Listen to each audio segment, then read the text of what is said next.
This is the Legacy Pro, a new standard in a new era of great paddles. Now, funny story is that not that long ago, Chris did not have high hopes with this paddle and a list of other paddles. I want to talk about raw carbon fiber paddles. Oh, here we go. These have absolutely flooded the market. We have Ace, Diadem, Yola, X-Spac, 6-0, Legacy, Carbon, Electrum, Dink, and Rhombus. There's other ones. I know I forgot some. We're not talking about any of these raw carbon fiber paddles being technologically way different. I'm sorry, you're the same thing with very small tweaks. They make polymer sound like it's astronaut technology or something. Give me a break. I'm here and happy to tell you that Chris was very, very, very wrong. Now, this is probably not the first time, and it probably won't be the last time that Chris is wrong about a paddle, but can we just take a second to just savor this moment?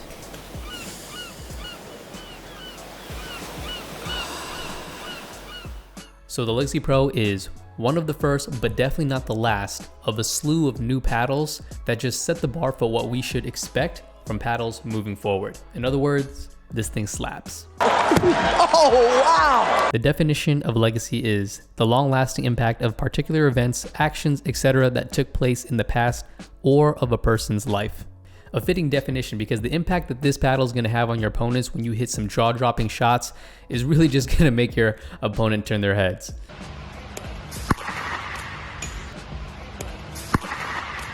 Wow! Here's some quick specs for the paddle. The face is made out of Toray T700 raw carbon fiber. They use a thermoformed seal edges for added stability and extended sweet spot. The length is 16.5 inches. The width is 7.5 inches. The core thickness is 16 millimeter. The handle length is 5.3 inches. It's an octagonal handle with a grip circumference of 4.125. And the weight hovers around 8 ounces, give or take 0.3. It's a unibody construction, so what that means to me is that the sealed edges and the paddle face just extend further all the way throughout the handle, making the whole paddle just really strong and rigid. For the most part, I like everything about the construction of this paddle. If I really had to nitpick, I would say that I'm not a fan of the stock grip that it comes with. It just doesn't feel tacky enough and it kind of feels slippery, but not a big deal, especially if you overgrip your own paddles all the time, or you can just replace the grip altogether. And I personally prefer a 5.5 inch handle. The 5.3 handle is perfectly fine for a two-handed backhand, but that's just personal preference at this point. It's still really good if you have a two-handed backhand. So while we're on the topic of build construction, it's probably the Legacy Pro's best defining feature. I think there's been a lot of paddles out there and a lot of them have a lot of problems. I mean, you hear about paddles snapping all the time, at least at the handle point, and then the face kind of deteriorating or the edge guards coming off. I don't think I've had any issues with Legacy, and I honestly don't think the Legacy will have those issues. Granted, I've only played with the paddle for about maybe 2 to 3 weeks now. There's foam injected into the edges of the paddle and then that's sealed off, and then there's the edge guard that goes on top of that. So technically, if you took the edge guard off this paddle, it would be edgeless, and I think that construction also travels through the handle as well, which is why they claim that it's a unibody design. And I think that's just the way to go. It just makes the paddle just feel super solid and great for durability. They also claim to use 4 layers of carbon fiber in their face, whereas other paddle manufacturers, maybe you use only 1 or 2. Now, I haven't taken enough paddles apart to tell you one way or another, but this is what they claim. And speaking of the carbon face, it does feel a little bit different. Once I first picked it out of the box, it honestly felt pretty smooth, to be quite honest, but when you rub your finger against the paddle in certain ways, there's a really different type of feel or texture to it. So I actually asked Chris this, and Chris actually put it under a microscope. You can see some of the photos right here, and the pattern of the face of the Legacy, although very similar to other raw carbon fiber faces out on the market right now, the pattern just seems a lot tighter. So how does this new pattern affect spin? Let's just say it's got the sauce, because I'm making these balls dip, and I ain't talking about chicken nuggets. Shots that I feel like should go out stay in, or they hit the line, and it's just kind of crazy to me. And it shouldn't be no surprise, because in Chris's RPM test, he got 1903, which is, I think, the highest RPM numbers he's ever tested on a paddle. Now, not only did it get the highest RPM numbers, it also passed Chris's grit test with room to spare. which is kind of crazy to me. It's not even like hovering around like the legal or illegal limit. It has margin to spare. Right now, it is the highest spinning paddle that Chris and I have tested. So the spin is good, but how good is the power and the control? So in my opinion, this paddle is definitely a control power. In my opinion, this is a control paddle that definitely leans towards power. It feels like a 16mm paddle and it behaves like a 16mm paddle, but it has the pop and power of a 14mm paddle.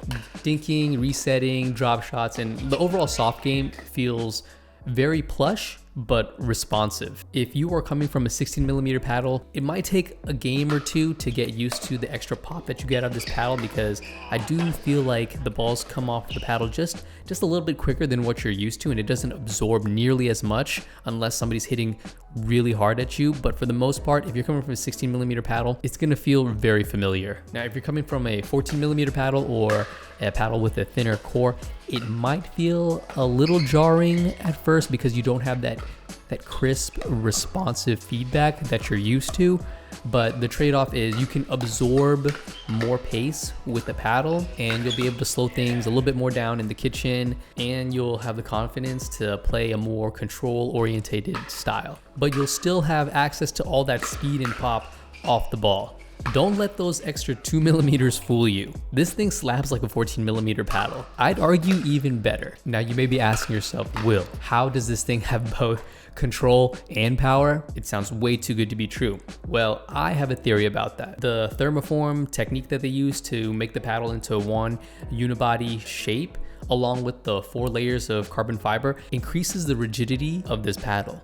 And a stiffer frame leads to more power because more of the energy from your swing gets transferred through the paddle and to the ball. It essentially plays like a Carbon 1X 16mm or a Hyperion 16mm CFS, but with the pop and power of a 14mm paddle or a thinner paddle. So is it dope or no? It's no doubt dope. It just does everything good, if not better, than what's out on the market right now. So quick disclaimer, of course, I haven't played with every paddle out on the market right now. Maybe Chris has. But I know that there are new paddles out there from other companies that are doing very similar things to the Legacy Pro. So I can't definitively say that the Legacy Pro is the best, but it's definitely one of the best paddles out there. Is it that much better than everything else out there? No. But is it better than most across all categories? For sure. Do you need to immediately switch to this paddle if you already own another raw carbon fiber face paddle? No. Should you consider buying the Legacy Pro if you are on the hunt for a new pickleball paddle?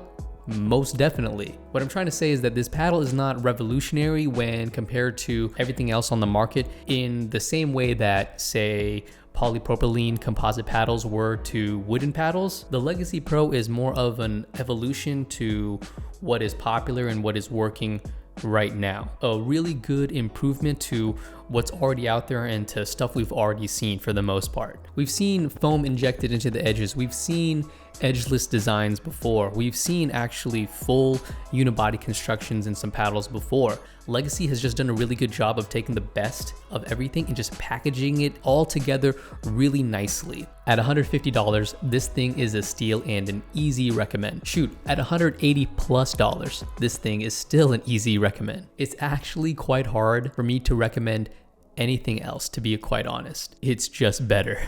All right, that's my review of the Legacy Pro, and I'll see you guys out on the court or on the pod. Till next time, play better. Peace.